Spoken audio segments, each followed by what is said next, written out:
আসসালামু আলাইকুম প্রিয় শিক্ষার্থীরা, ওয়েলকাম টু অনলাইন ক্লাস।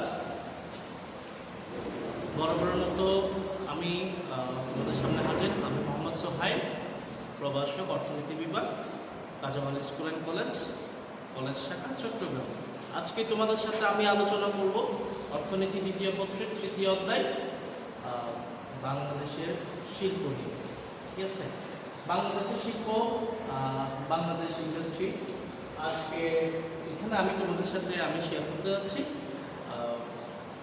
বাংলাদেশের শিল্প অধ্যায়ে জ্ঞানমূলক প্রশ্ন নিয়ে। শুরুতে তোমাদের সাথে একটু আলোচনা করি। প্রধানত আমাদেরকে শিখতে হবে বাংলা শিল্প নিয়ে। শেখার আগে আমাদেরকে একটু শিখে দিতে হবে শিল্প কাকে বলে। শিল্প, এই যে জ্ঞানমূলক প্রথম প্রশ্ন আমি এখানে দিলাম, শিল্প। শিল্পকে ইংরেজিতে বলা হয় ইন্ডাস্ট্রি। শিল্পকে ইংরেজিতে বলা হয় ইন্ডাস্ট্রি। শিল্প কি? শিল্প হচ্ছে সমজাতীয় দ্রব্য, মানে একই ধরনের দ্রব্য উৎপাদনকারী সমস্ত ফার্মের সমষ্টিকে বলা হয় শিল্প। অর্থাৎ যে প্রক্রিয়ায় আমরা মাধ্যমে, অর্থাৎ প্রাথমিক দ্রব্যকে টার্সিয়ারি, মানে আধা পাকা, আধা চূড়ান্ত এবং চূড়ান্ত দ্রব্যে আমরা রূপান্তর করি, এইটাকে বলা হয় যে শিল্প। অর্থাৎ যে প্রক্রিয়া আমরা প্রাথমিক পণ্যকে বা প্রাথমিক অর্থাৎ কাঁচামাল অংশকে আমরা সেমি পাকা এবং সম্পূর্ণ চূড়ান্ত অবস্থায় আমরা যখন রূপান্তর করি, রূপদান করি, তাকে বলা হয় শিল্প। ঠিক আছে, সমজাতীয় দ্রব্য উৎপাদন করি, প্রত্যেকটি ফার্মের সমষ্টিকে বলা হয় শিল্প।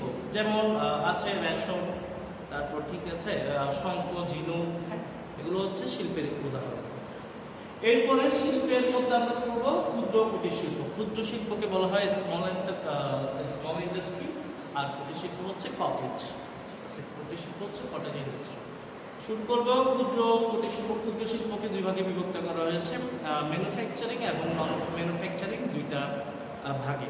ম্যানুফ্যাকচারিংয়ে ক্ষুদ্র শিল্প হচ্ছে ম্যানুফ্যাকচারিংয়ে তোমার 50 অর্থাৎ 25 জন থেকে শ্রমিক কাজ করবে, সর্বনিম্ন 25 জন, সর্বোচ্চ 99 জন। এবং এই ম্যানুফ্যাকচারিং ক্ষুদ্র শিল্পের ম্যানুফ্যাকচারিং অংশে মূলধনের পরিমাণ হবে 50 লক্ষ থেকে 2 কোটি টাকা পর্যন্ত, বা 50 লক্ষ থেকে 10 কোটি টাকা পর্যন্ত। এবং নন ম্যানুফ্যাকচারিং এর ক্ষেত্রে এখানে সর্বনিম্ন জনবল থাকবে, অর্থাৎ যতজন শ্রমিক কাজ করবে নন ম্যানুফ্যাকচারিং এর ক্ষেত্রে 10 জন সর্বনিম্ন, 25 জন সর্বোচ্চ। আর হচ্ছে সর্বোচ্চ মানে 10,000 টাকা থেকে সর্বোচ্চ মূলধনের পরিমাণ হবে 5 লাখ টাকা পর্যন্ত। ঠিক আছে, এবার সর্বনিম্ন 5 লাখ টাকা থেকে সর্বোচ্চ হচ্ছে 1 কোটি টাকা পর্যন্ত নন ম্যানুফ্যাকচারিংয়ে থাকবে, এটা মূলধনের পরিমাণ থাকবে। আর হচ্ছে কুটির শিল্প বলতে কি? আর ক্ষুদ্র শিল্পের কিছু উদাহরণ দিতে গেলে আমরা তোমার বাঁশ, বেত, ঠিক আছে, এগুলোর বাইরেও আমরা বিড়ি শিল্প, সিগারেট শিল্প, এগুলো আমরা এখানে ইনক্লুড করতে পারি। চামড়ার শিল্প আমরা ইনক্লুড করতে পারি। কুটির শিল্প, কুটির শিল্প হচ্ছে সম্পূর্ণ পরিবারের সদস্যদের দ্বারা পরিচালিত, হ্যাঁ, সর্বোচ্চ সদস্য সংখ্যা 10 জন এবং মূলধনের পরিমাণ 5 লক্ষ টাকা, হ্যাঁ, 5 লক্ষ টাকার অধিক নয়, এরকম একটা শিল্পকে আমরা কুটির শিল্প বলি। সম্পূর্ণ পরিবারের সদস্যরা মিলে এগুলো করবো। এই বাঁশ, বেত, ঠিক আছে, তারপর হচ্ছে রেশম, হ্যাঁ, বিড়ি শিল্প, হ্যাঁ, এগুলো হচ্ছে কুটির শিল্প। তারপর হচ্ছে আমরা আলোচনা করব মাঝারি শিল্প। এই যে মাঝারি শিল্প, মাঝারি শিল্পকে ইংরেজিতে বলা হয় মিডিয়াম ইন্ডাস্ট্রি। মাঝারি শিল্প যেই শিল্পে 20 জনের অধিক এবং 230 জনের কম শ্রমিক নিয়োজিত থাকবে, তাকে বলা হচ্ছে কি মাঝারি শিল্প। অর্থাৎ 20 জনের অধিক শ্রমিক কাজ করবে, কিন্তু 230 জনের নিচে শ্রমিক হতে হবে, এরকম একটা শিল্পকে বলা হয় মাঝারি শিল্প। মাঝারি শিল্পের উদাহরণ হচ্ছে সাবান শিল্প, সিমেন্ট শিল্প, চামড়া শিল্প, এগুলো, হ্যাঁ, এগুলো হচ্ছে মাঝারি শিল্প। সিগারেট শিল্প, হ্যাঁ, তামাক জাতীয় আর কি, এগুলো হচ্ছে মাঝারি শিল্প। তারপর হচ্ছে বৃহদায়তন শিল্প, এটাকে বলা হয় ম্যাক্রো ইন্ডাস্ট্রি বা লার্জ ইন্ডাস্ট্রি। ঠিক আছে, ম্যাক্রো অর্থাৎ যে শিল্প কারখানায় 230 জনের অধিক শ্রমিক কি করবে, কাজ করবে, এবং যে শিল্প কারখানায় অধিক পরিমাণে পুঁজি আর অধিক পরিমাণে কি আধুনিক যন্ত্রপাতি উৎপাদন কাজে ব্যবহৃত হবে, তাকে বলা হচ্ছে বৃহদায়তন শিল্প মূলত। ঠিক আছে, তাকে বলা হচ্ছে মূলত বৃহদায়তন শিল্প। তো এই ক্ষেত্রে আমরা বলতে পারি বৃহদায়িত শিল্পের মধ্যে আমরা উদাহরণ হিসেবে সাবান শিল্প, হ্যাঁ, তারপর হচ্ছে সাবান শিল্প, তারপর আমরা এখানে সিমেন্ট শিল্প আনতে পারি, হ্যাঁ, লবণ শিল্প আনতে পারি, সার শিল্প আনতে পারি। এগুলো হচ্ছে জাহাজ নির্মাণ শিল্প, এগুলো হচ্ছে কি তোমার বৃহদায়িত শিল্পের উদাহরণ। ঠিক আছে, এরপরে আমরা শিখব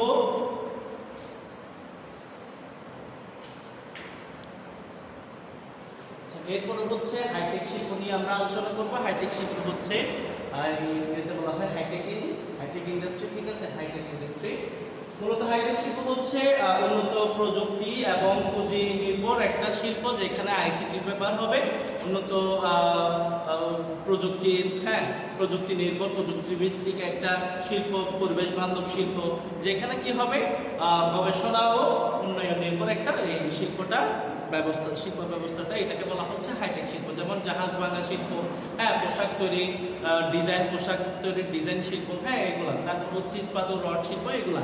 বার্নিশিং শিল্প, রঙের শিল্প যেটা আছে, এগুলো হচ্ছে হাইটেক শিল্পের উদাহরণ।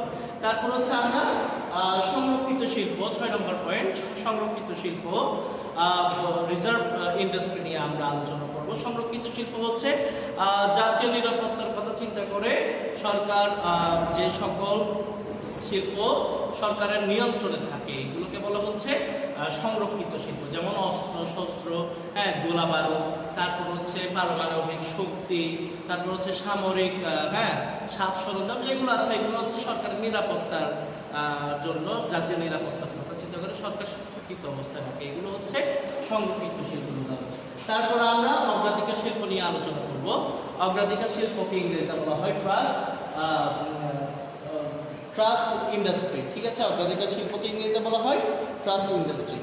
এই ট্রাস্ট ইন্ডাস্ট্রির মধ্যে আমরা যদি একটু লক্ষ্য করি, অগ্রাধিকার শিল্প বলতে বোঝাচ্ছে মূলত সরকার যে সমস্ত শিল্পের মাধ্যমে, শিল্পের বিকাশের মাধ্যমে কর্মসংস্থান বৃদ্ধি করতে পারে, রপ্তানি আয়, হ্যাঁ, অর্জন করতে পারে, প্রবৃদ্ধি অর্জন করতে পারে, রপ্তানি বৃদ্ধি করতে পারে, হ্যাঁ, তারপর হচ্ছে দারিদ্র্য বিমোচন করতে পারে, এইসব শিল্পকে বলা হচ্ছে অগ্রাধিকার শিল্প। মূলত অগ্রাধিকার শিল্প এর উদাহরণ হচ্ছে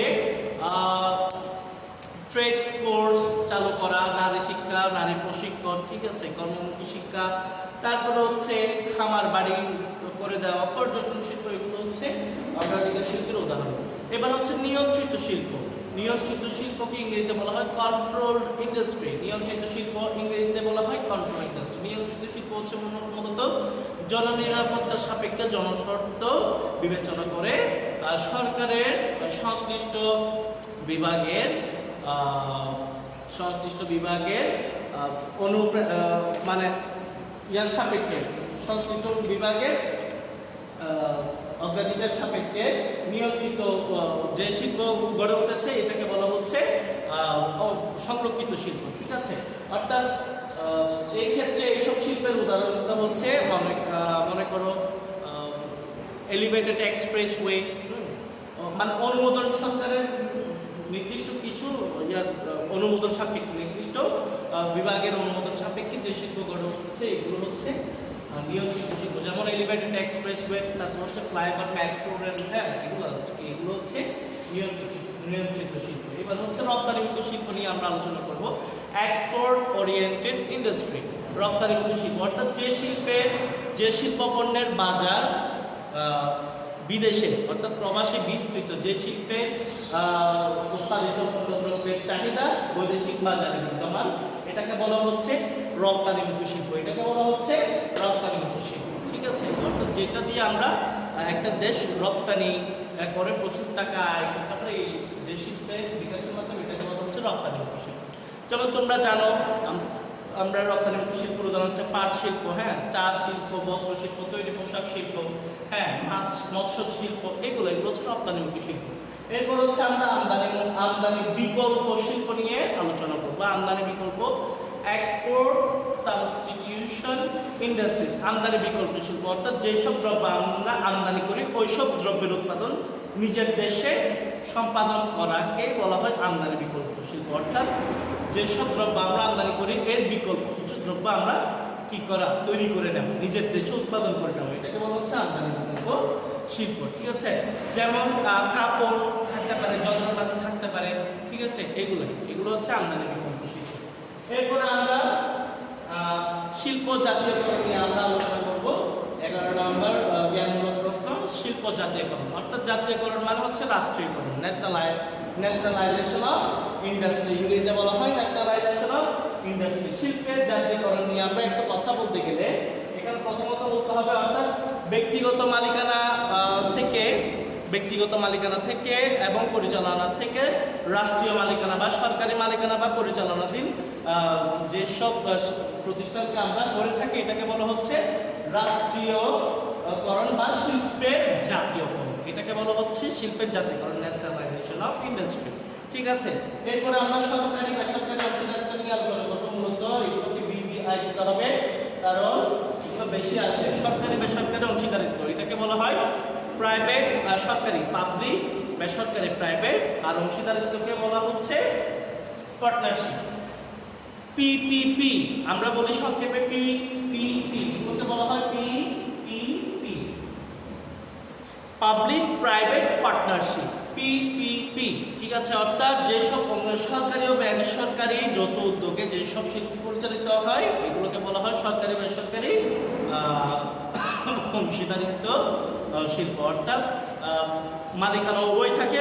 এইগুলো হচ্ছে মূলত বৃহৎ পর্যায়ে শিল্পের বিকাশ ঘটানোর জন্য এবং দীর্ঘ মেয়াদে বিনিয়োগের জন্য, শিল্প বিনিয়োগ এবং বিকাশ ঘটানোর জন্য এটাকে এই উদ্যোগের ব্যবস্থা গ্রহণ করা হয়। সরকারি এবং বেসরকারি যৌথ উদ্যোগে যে শিল্প পরিচালনা হচ্ছে তাকে বলা হচ্ছে সরকারি বেসরকারি অংশীদারি, ঠিক আছে?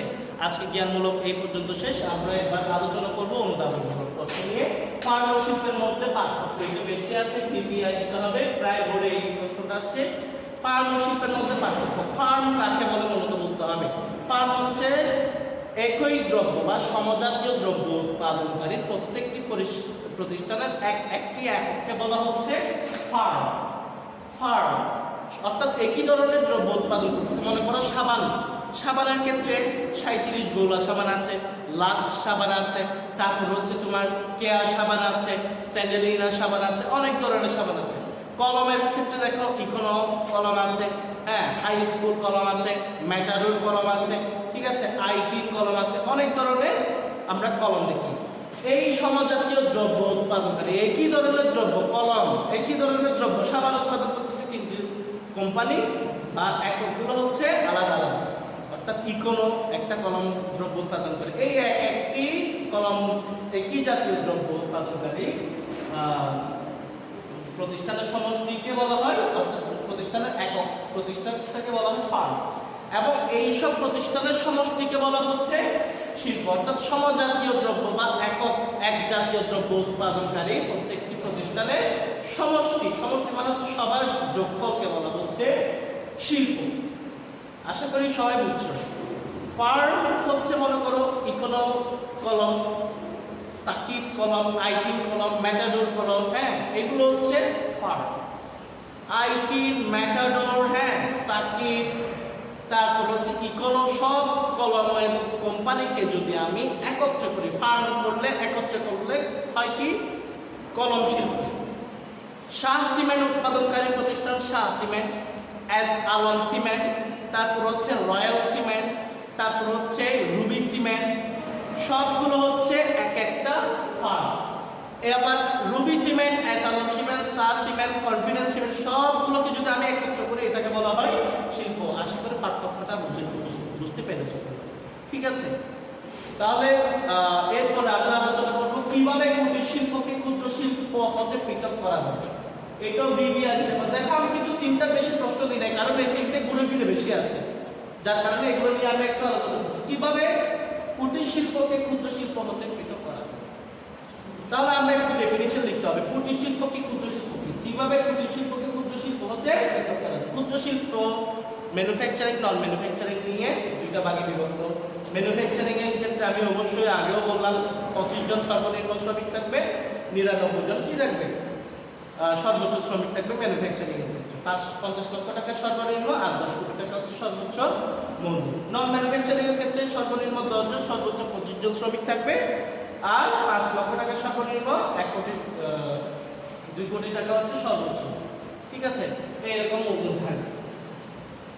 আর অপরপক্ষে হচ্ছে কুটির শিল্পের ক্ষেত্রে যদি আসি, আমরা এটা হচ্ছে স্বল্প মূলধন নিয়ে তৈরি একটা শিল্প। এখানে পরিবারের সদস্যরা কাজ করবে, সর্বোচ্চ সদস্য সংখ্যা হচ্ছে 10 জন, আর 5 লক্ষ টাকার মধ্যে সীমাবদ্ধ একটা শিল্প। তাহলে আমরা অবশ্যই পৃথক করতে পারি এইসব আলোচনার সাপেক্ষে মূলধনের স্বল্পতা, হ্যাঁ, মূলধনজনিত কারণে, শ্রমজনিত কারণে, শ্রমের নিয়োগজনিত কারণে, পরিবেশজনিত কারণে, হ্যাঁ, ব্যক্তির কারণে, বিজনেসের ব্যক্তির কারণে আমরা কুটির শিল্পকে ক্ষুদ্র শিল্প থেকে আলাদা করতে পারি। এই কথাটা বুঝতে হবে।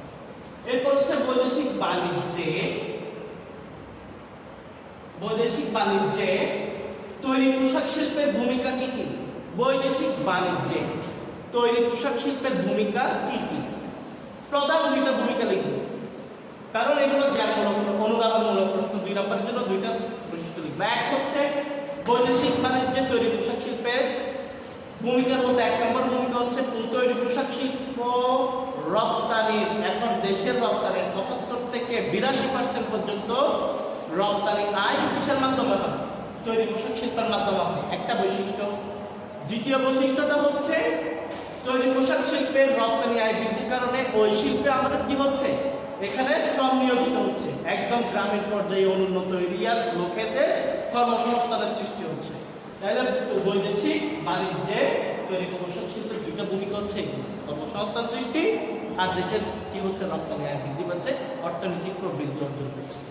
ঠিক আছে, আশা করি সবাই জ্ঞানমূলক, অনুধাবনমূলক প্রশ্ন বুঝতে পেরেছ। আমি কিছু সৃজনশীল নিয়ে আলোচনা করছি। আচ্ছা বন্ধুরা, তোমাদের সাথে এবার আমি আলোচনা করতে যাচ্ছি এই বাংলাদেশের শিল্প অধ্যায়ের সৃজনশীল অংশ। আমি মাত্র 3টা সৃজনশীল অংশ দিয়ে আমি বুঝিয়ে দিব এই চ্যাপ্টারের সৃজনশীলের নমুনা কিরূপ হতে পারে। আমি সরাসরি সৃজনশীল প্রশ্ন লিখিনি, কিন্তু আমি ওই রকম প্যাটার্ন রেডি হয় ওই, এবং এইটার ভিতর আছে কিরকম হবে তা নিয়ে আমি একটা আলোচনা করছি। অন্তত পয়েন্টগুলো ডাউন করার দরকার, তাই আমি করলাম। বাংলাদেশের শিল্প উন্নয়নের উপায়সমূহ কি কি? প্রশ্ন আসতে পারে এরকম, অমুক এরকম করেছে বা সরকারি এরকম ঋণের সুবিধার কারণে এই হয়েছে। আনসার আসতে পারে শিল্প উন্নয়নের উপায়সমূহ কি কি হতে পারে। ঠিক আছে, প্রশ্ন আসতে পারে এরকম, আনসারটা করতে হবে এরকম পয়েন্ট আকারে আমি করলাম। এগুলা তোমরা একটু শুনতে পারো, দেখতে পারো। এখানে ব্যাপারগুলো কি? মূলধন গঠন। মূলধন গঠন হচ্ছে 1 নম্বর পয়েন্টে আমরা দিতে পারি। মূলধন গঠনের মাধ্যমে আমরা কি করতে পারি? শিল্প উন্নয়ন আমরা সম্ভব করতে পারি মূলধন গঠনের মাধ্যমে। প্রয়োজনীয় মূলধন আমাদের যতটুকু প্রয়োজন তা আমরা সংগ্রহ করে মূলধনের সংস্থান করে, অর্থ সংস্থানের মাধ্যমে, মূলধন সংস্থান করে তা বিনিয়োগ করার মাধ্যমে আমরা কি করতে পারি? শিল্প উন্নয়ন ঘটাতে পারি। শ্রমিকের দক্ষতা বৃদ্ধি, আমরা শ্রমিকদেরকে প্রশিক্ষণের মাধ্যমে, বিভিন্ন রকমের কার্যকলাপের মাধ্যমে, কারিগরি শিক্ষার মাধ্যমে আমরা কি করতে পারি? শ্রমিকদেরকে দক্ষ করতে পারি। দক্ষতা বৃদ্ধির কারণে কি হবে? আমাদের শিল্প উন্নয়ন বৃদ্ধি পাবে। শক্তি সম্পদের ব্যবহার। শক্তি সম্পদ মানে হচ্ছে আমাদের যেসব রাসায়নিক, পারমাণবিক সম্পদ আছে, তারপর হচ্ছে প্রাকৃতিক যেসব আমাদের সম্পদ আছে, হ্যাঁ, এগুলার প্রপার ইউটিলাইজেশনের মাধ্যমে আমরা কি করতে পারি? শিল্প উন্নয়নে দেশ অনেক এগিয়ে যাবে। ঠিক আছে, তারপর হচ্ছে শিল্পজাত দ্রব্যের উৎপাদন বৃদ্ধি। শিল্পজাত দ্রব্যের উৎপাদন বৃদ্ধি বলতে বোঝাচ্ছে এখানে হচ্ছে শিল্পজাত দ্রব্য আমরা প্রধানত আমরা হিসাব করি পাটের গাছ, মূলত চারা। তারপর হচ্ছে শিল্পজাত দ্রব্যের মধ্যে হচ্ছে যেসব আসলে মূলত হচ্ছে যেসব শিল্পের কাঁচামাল, মনে করো বাঁশ, বেত, হ্যাঁ, তারপর হচ্ছে বিভিন্ন রকমের প্রাকৃতিক আরো সম্পদ থাকতে পারে না, এরকম এইসব শিল্পজাত দ্রব্যের চাষাবাদের মাধ্যমে, উৎপাদন বৃদ্ধির মাধ্যমে ওইসব শিল্পজাত দ্রব্য আমরা উৎপাদন করতে পারবো, কাঁচামাল তৈরি, হ্যাঁ, প্রক্রিয়া। মালিক শ্রমিক সম্পর্ক উন্নয়ন, আমরা জানি বরাবরের মতো আমাদের দেশে প্রত্যেকটা আমরা শিল্পতে আমরা দেখতে পাই যে মালিক আর শ্রমিকের মধ্যে সম্পর্ক, ভালো সম্পর্ক বিরাজমান হয় না, যার কারণে একটা দেশের শিল্প উন্নয়নের প্রধান বাধা হচ্ছে মালিক সম্পর্কে মানে উন্নয়ন না হওয়া। ঠিক আছে, মালিক সম্পর্কের খারাপের কারণে শিল্প দিন দিন আমাদের কি হচ্ছে? ক্রমশ আমাদের বিগড়ে যাচ্ছে, যার কারণে আমরা শিল্প উন্নয়নের জন্য মালিক সম্পর্কের উন্নয়ন করা নিতে পারি। বিদেশে রপ্তানি বাজার সৃষ্টি, আমার দেশের পণ্যের বাজার, বিদেশে বাজারে আমাদের কি করতে হবে? বৃদ্ধি করতে হবে। এই কারণে কি হবে? সৃষ্টি করার ফলে এবং বৃদ্ধি করার ফলে কি হবে, বিদেশে আমরা অধিক পরিমাণে দ্রব্য, শিল্পজাত দ্রব্য আমরা রপ্তানি করতে পারি এবং বৈদেশিক মুদ্রা অর্জন করতে পারি। এইভাবে আমাদের দেশে শিল্প উন্নয়ন করতে সম্ভব হবে। সরকারের মিলে সরবরাহ হবে।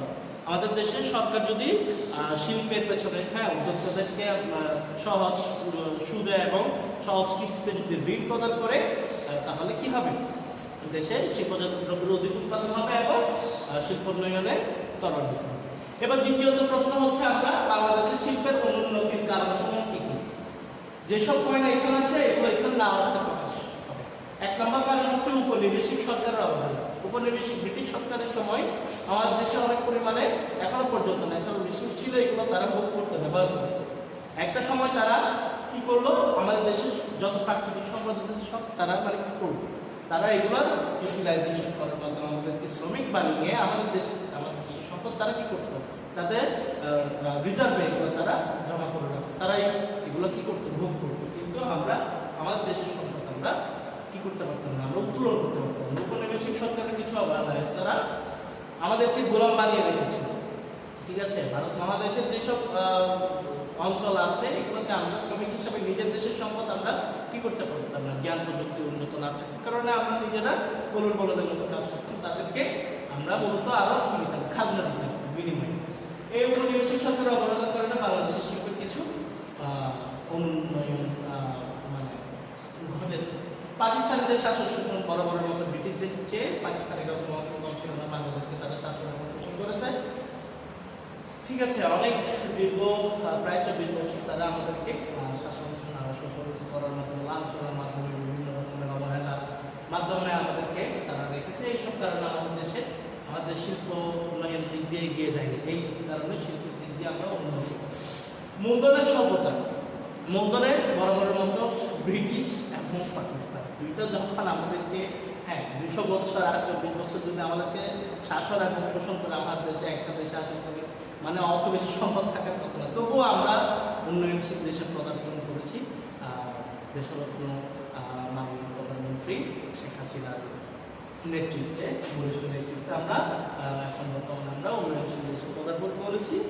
এই উন্নয়নের মানে মুঘলের সভ্যতার কারণে শিল্পের আমাদের উন্নয়ন নয়, উদ্যোক্তা স্বল্পতা। এখানে আমাদের দেশে প্রয়োজনীয় শিল্পের যেসব শিল্প গড়ে ওঠার কথা, কিন্তু উদ্যোক্তা থাকা সত্ত্বেও এখানে উদ্যোক্তা সৃষ্টি হচ্ছে না, কারণ আমরা সবাই কর্মমুখী হয়ে যাই। আমরা অনার্স মাস্টার্স করার পরে আমাদের চিন্তা থাকে আমরা জব করব, কিন্তু না, আমরা জব দিব এরকম চিন্তা কারো আসে না। এইসব কারণে অর্থাৎ উদ্যোক্তা স্বল্পতার কারণে জ্ঞান, উন্নত প্রযুক্তি, বিভিন্ন রকমের ঋণের কিছু ব্যাপার আছে, এইসব স্বল্পতার কারণে আমাদের দেশে উদ্যোক্তা তৈরি হয়। উদ্যোক্তা স্বল্পতার কারণে শিল্পের উন্নয়ন হচ্ছে।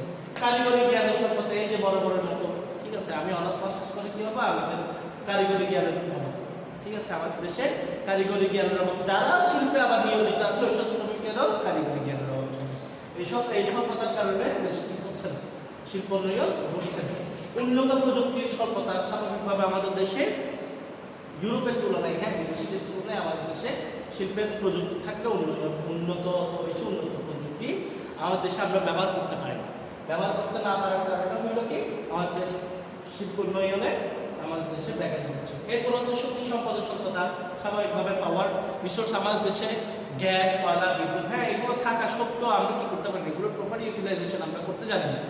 আমরা গ্যাস উত্তোলন করতে জানি না। গ্যাস উত্তোলন, একটা গ্যাসের কূপ পাবো আমরা বিদেশ থেকে, আমাদেরকে কি করতে হয়, আমাদেরকে ইঞ্জিনিয়ার ডাকতে হবে। আমাদের দেশের ইঞ্জিনিয়ার দ্বারা আমরা গ্যাস উত্তোলন করতে পারি, কয়লা উত্তোলন করতে পারি না। আমরা শক্তি সম্পদের ব্যবহার করতে জানি, যার কারণে শিল্প উন্নয়নে ব্যাঘাত ঘটছে। পরিবহন ও যোগাযোগ ব্যবস্থা স্বাভাবিকভাবে আমাদের ট্রান্সপোর্টেশন, বন্দর, নৌপথ বলো, বিমানপথ বলো, সবখানে আমাদের পরিবহনের স্বল্পতা আমাদের বিদ্যমান। ঠিক আছে, পরিবহন ও যোগাযোগ ব্যবস্থার উন্নতির কারণে শিল্প উন্নয়নে ব্যাঘাত ঘটছে। 3 নম্বর সৃজনশীল প্রশ্ন নিয়ে আমি একটু আলোচনা করছি, সেটা হচ্ছে বাংলাদেশে পোশাক শিল্পের ভবিষ্যৎ সম্ভাবনা কিরূপ, বা পোশাক শিল্পের ভবিষ্যৎ সম্ভাবনা। এটা এভাবে দিতে পারে বাংলাদেশের পোশাক শিল্পের উন্নয়নের চিত্র, উন্নয়নের কারণ কি, এরকম হতে পারে। প্রথমত উন্নয়নের ভবিষ্যতের সম্ভাবনা আর উন্নয়নের চিত্র কিরূপ, কারণ কি, এগুলো বলবে দুটো সেম প্রশ্ন, আনসার হবে সস্তা শ্রমিক। আমাদের দেশের শ্রমিকের মজুরি হচ্ছে তুলনামূলক কম। সস্তা শ্রমিকের কারণে আমার দেশে কি হয়, আমরা পোশাক শিল্পের আমরা ভবিষ্যৎ সম্ভাবনা আমরা দেখতে পাচ্ছি।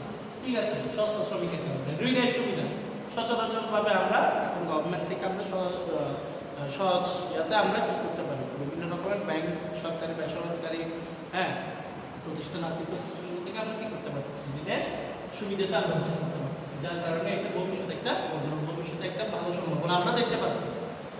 পররাষ্ট্রনীতির উন্নয়ন বর্তমানে স্বাভাবিকভাবে আমাদের পররাষ্ট্রমন্ত্রী এবং মাননীয় প্রধানমন্ত্রী জননেত্রী শেখ হাসিনার ঘনিষ্ঠ নেতৃত্বের মাধ্যমে আমরা কি করতে পারি, পররাষ্ট্রনীতির আমাদের উন্নয়ন ঘটেছে। বৈদেশিক বাজারে আমাদের দেশের পণ্য অবাধে কি করতে পারতেছে, বিচরণ করতে পারতেছে, যার কারণে আমাদের পোশাক শিল্পের ভালো একটা ভবিষ্যৎ আমরা দেখতে পাচ্ছি। শ্রমের সহজলভ্যতা স্বাভাবিকভাবে আমাদের এখানে যেহেতু বেশিরভাগই আমাদের এখানে একটু শ্রমমুখী আমরা শ্রমমুখী আমরা নির্ভরশীল, অর্থাৎ শ্রম বিভাগ আমরা নই, যেহেতু আমাদের সস্তা শ্রমের বিনিময়ে অধিক পরিমাণে আমরা করতে পারি, শ্রমের যোগানটা দিতে পারি, যার কারণে শ্রমের সহজলভ্যতার কারণে একটা ভালো ভবিষ্যৎ তৈরি পোশাক শিল্প আমরা লক্ষ্য করছি। নারী শ্রমিক একটা পর্যায়ে ছিল, নারীরা তার মূলত পুরুষ শাসিত সমাজে দাসত্ববোধ থেকে তারা বেরোতে পারেনি। বেগম রোকেয়া হোসেনের মাধ্যমে ওনার বলিষ্ঠ একটা কণ্ঠস্বর এবং নারী নেতৃত্ব নিয়ে যিনি কাজ করেছেন, এবং বর্তমানে দেশের মাননীয় প্রধানমন্ত্রী শেখ হাসিনা যথেষ্ট নেতৃত্বে নারী, বিশেষ করে নারী উন্নয়ন নিয়ে উনি কাজ করেছেন। এই কারণে নারী শ্রমিকের মূলত কি হচ্ছে, যথেষ্ট উন্নয়ন ঘটেছে, যথেষ্ট আমরা দেখতে পেলাম কি নারী শ্রমিকের পদার্পণ আমরা যেখানে সেখানে আমরা লক্ষ্য করতে পারছি, যার কারণে আমাদের শিল্প উন্নয়নে বা আমরা পোশাক শিল্পে আমরা ভালো একটা আমরা সম্ভাবনা দেখছি। এবং আমরা এটাও জানি তৈরি পোশাক শিল্পের আমাদের প্রায় 40% উপরে